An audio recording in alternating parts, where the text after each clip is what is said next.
Think about last night. At some point, without meaning to, you left this world and walked into another one. Maybe you were back in your childhood house, except the hallway was 3 times too long. Maybe you were being chased by something you couldn't quite see, your legs heavy, refusing to run. And then you woke up, and within minutes, most of it was gone. Not stored somewhere for later. Gone. Every single night, for roughly 2 hours, your brain builds an entire world, populates it with people, drops you into a plot with no script, and then, almost every time, deletes the footage before morning. You do this.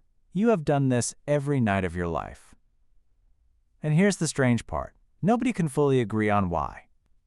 So the question is simple to ask and brutally hard to answer. Why do we dream? And a second, quieter question rides along with it, one that this channel can't help but ask.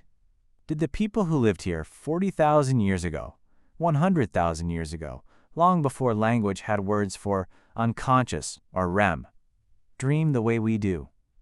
Did a Neanderthal flinch awake from a nightmare? The answer is not a tidy one, but it is one of the strangest rooms in the whole house of human biology. Let's start with what's physically happening in your brain. For most of the night, your brain cycles through sleep that looks, on a monitor, fairly calm. But roughly every 90 minutes, something switches.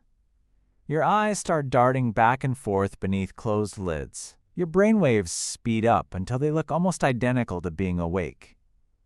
And your body, mercifully, goes almost completely paralyzed. This is REM sleep, rapid eye movement, and it's the stage where the vast majority of vivid dreaming happens. Here's the part that should unsettle you a little.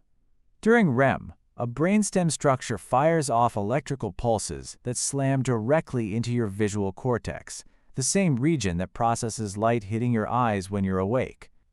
Except there's no light. There's no input at all.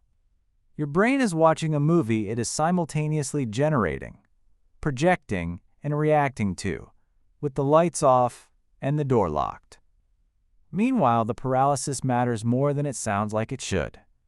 It's controlled by a small cluster of cells that essentially cut the wire between your brain's motor commands and your actual muscles. Lose that mechanism, which does happen in a rare condition called REM sleep behavior disorder, and people physically act out their dreams, throwing punches at the empty air, falling out of bed. Which tells you something important. As far as your motor cortex is concerned, you are actually doing the things you dream about.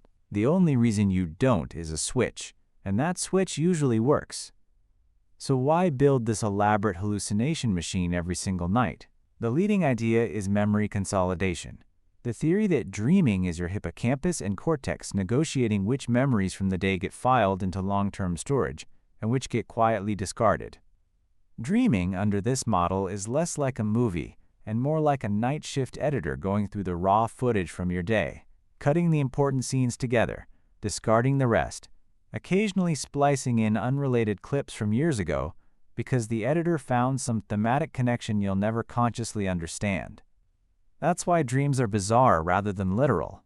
You're not watching your day again, you're watching the editor's rough cut. A second theory argues something almost unsettling in a different way. Dreaming exists to rehearse danger, running simulations of being chased or falling so that if the real version ever happens, some of the groundwork is already laid. And here's the detail that makes both theories collide. Nightmares involving being chased are, across culture after culture, the single most common dream theme reported by adults. Not falling. Being pursued. Exactly what you'd expect a species that spent most of its existence as prey to rehearse, generation after generation. Now let's talk about the part almost nobody brings up, whether this stretches back into deep prehistory. We can't scan a Neanderthal's brain. So the evidence comes from two unlikely places: comparative biology and archaeology of belief. Start with the biology. REM sleep isn't a human invention. It shows up in nearly all mammals and birds, which means it evolved long before anything resembling a modern human existed, somewhere in the range of 140 to 200 million years ago. Dogs twitch their paws during REM. cats do the same, which means that whatever dreaming actually is, it was already fully installed by the time anything we'd call human showed up at all. Homo erectus had it, Neanderthals had it. The first anatomically modern humans walking out of Africa 300,000 years ago had a brain running the exact same nightly hardware you're running tonight. The equipment isn't in question. What's in question is what they made of it. And that's where it gets even more interesting, because we do have evidence, not of the dreams themselves, which are lost the moment they happen, but of what ancient humans believed those dreams meant. Across nearly every hunter-gatherer society ever studied by anthropologists, dreams were treated as information, not noise. Among indigenous Australian communities, the concept, often translated loosely as dream time, describes an ongoing, parallel reality where ancestral beings shaped the world. Among numerous indigenous nations of North America, dream incubation, deliberately seeking a specific dream through fasting or ritual, was a formal practice tied to identity and guidance. In the ancient Near East, dream interpreters held real social status. Kings kept them on staff the way a modern executive keeps a lawyer. Societies with radically different languages, zero contact with one another across tens of thousands of years and multiple continents, independently arrived at the same conclusion: dreams carry meaning worth acting on. That's not a coincidence you can wave away easily. Here's the twist that connects this back to art. Some researchers studying Upper Paleolithic cave paintings, Lascaux, Chauvet, painted between roughly 17,000 and 36,000 years ago, have pointed out that the imagery doesn't behave like ordinary observational art. Animals overlap each other in impossible arrangements. Human figures, when they appear, are often part animal hybrids. Perspectives shift mid-scene. None of this proves the paintings depict dreams. But the visual logic, fragmented, symbolic, non-literal, maps unusually well onto exactly the kind of imagery modern dream researchers record when they wake subjects mid-REM and ask what they just saw. So here's the complete picture. The hardware for dreaming is not a human invention. It's ancient mammalian machinery that a human brain simply inherited, fully operational, the moment Homo sapiens existed at all. And rather than dismissing it, every culture we have real evidence for did the opposite. They built entire frameworks of meaning, status, and ritual around these nightly hallucinations, not because they were primitive. Because when your brain hands you a vivid, emotionally charged experience every night of your life, ignoring it is the strange choice. Now, for something that almost never comes up, the paralysis. Remember that switch, the one that keeps you from acting out your dreams?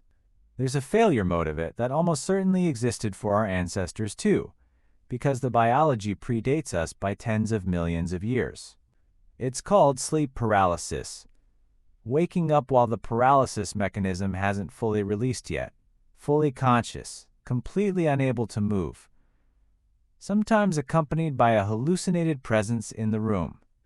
Across cultures, completely independently, people have described that presence with eerily specific details. A weight on the chest, a figure at the foot of the bed. Old European folklore called it the mare, the root of the word nightmare. Newfoundland folklore calls it the old hag. This is not one culture's superstition copied by another. This is unrelated populations, separated by oceans and millennia, generating strikingly similar explanations for the exact same neurological glitch. So why do we dream? Because a piece of ancient mammalian hardware, older than humanity itself, spends part of every night consolidating memory and rehearsing danger, firing signals into your visual cortex with nothing to look at but the inside of your own mind. And why did ancient humans dream too? Because they had no choice. The machinery was already running, long before anyone existed to ask the question. What changed wasn't the biology. It was what people decided to do with it. Build ceremonies around it, painted onto cave walls. Name the shape that sits on your chest at 3 a.m.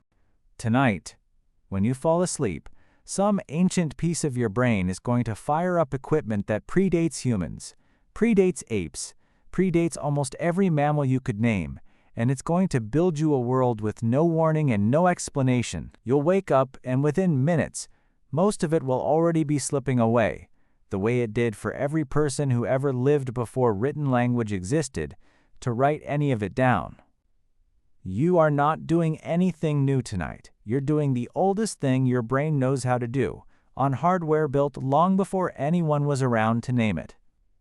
The only difference between you and someone standing at a fire 60,000 years ago is that you have a word for it, and they didn't need one. They just knew it mattered.